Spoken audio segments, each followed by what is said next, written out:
Assalamualaikum warahmatullahi wabarakatuh. Ketemu lagi dengan saya Raden Syafruddin Setiabudi Saputra. Saya salah satu guru PJOK di SMA Negeri 25 Garut.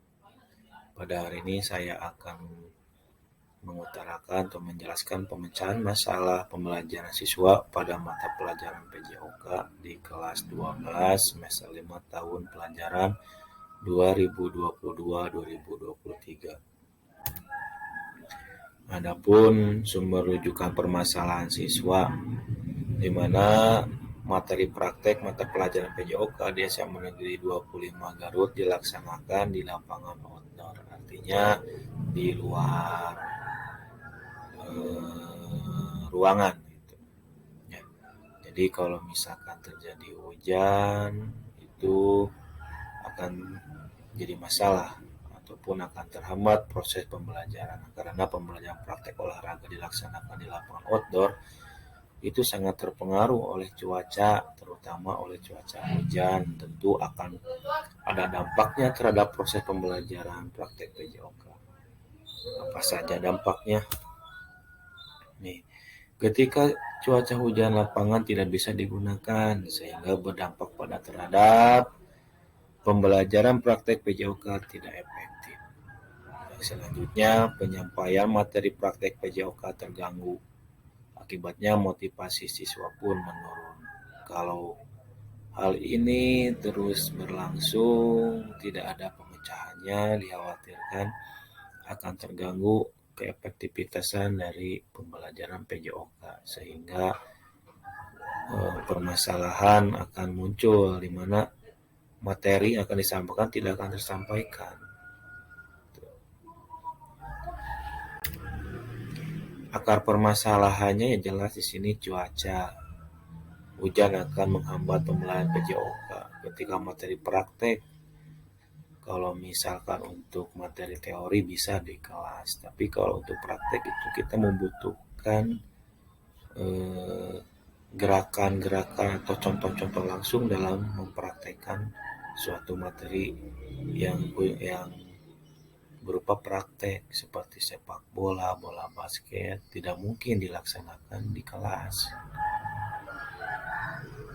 Jadi harus ada solusi-solusi. Nanti solusinya akan saya jelaskan. Lapangan tidak bisa digunakan karena kalau dipaksakan itu sangat berbahaya untuk keselamatan siswa. Siswa bisa sakit, bisa cedera, yang paling mungkin itu kecelakaan di lapangan. Jadi kalau misalkan untuk cuaca hujan, jangan melakukan aktivitas olahraga di luar ruangan karena sangat berbahaya. Ada beberapa alternatif solusi kalau misalkan terjadi hujan, yaitu melaksanakan pembelajaran praktek di kelas atau di tempat yang bisa digunakan, disesuaikan dengan materi. Nah, kalau misalkan di ruangan, kira-kira apa saja materi-materi yang bisa dilaksanakan. Contoh misalkan tenis meja, itu bisa dilaksanakan. Walaupun misalkan awalnya kita pembelajaran tentang sepak bola, ya kita bisa rubah materinya ke sekiranya yang bisa dilakukan di dalam ruangan, misalkan tenis meja ataupun praktek silat ataupun materi tentang senam lantai ataupun senam, jadi bisa diganti materinya seperti itu. Yang kedua, kalaupun misalkan mau memaksakan dengan materi-materi yang sudah disiapkan atau sudah jadwalnya, ya kita beri minimal ada contoh-contoh yang real yang bisa dilihat oleh siswa langsung, karena sifatnya kalau praktek itu harus dilihat supaya jelas ketika siswa mempraktekkan nanti di lapangan. Contoh misalkan dengan memberikan tayangan video.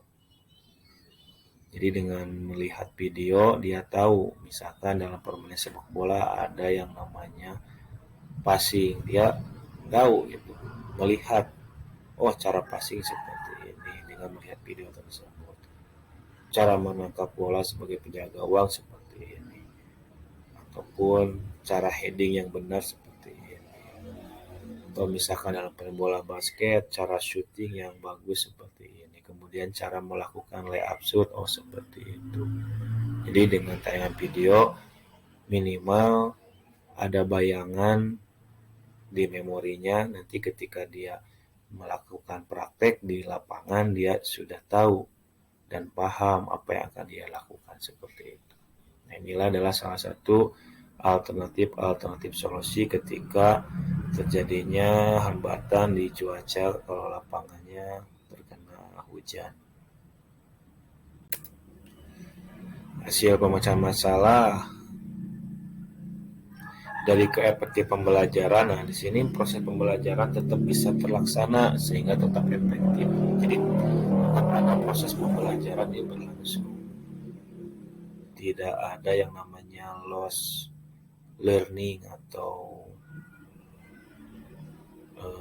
tidak ada pembelajaran, tapi di sini keefektifan pembelajaran atau pembelajaran tetap bisa dilakukan. Kemudian dari penyampaian materi, pembelajaran materi tetap bisa tersampaikan kepada siswa sehingga tetap ada transfer ilmu, ada proses pembelajaran, ada proses KBM, istilahnya seperti itu. Kemudian dari motivasi siswa itu mesti tetap terjaga karena masih terjadi proses pembelajaran. Karena pembelajaran tetap berlangsung sehingga anak-anak masih antusias dalam melakukan aktivitas seperti itu.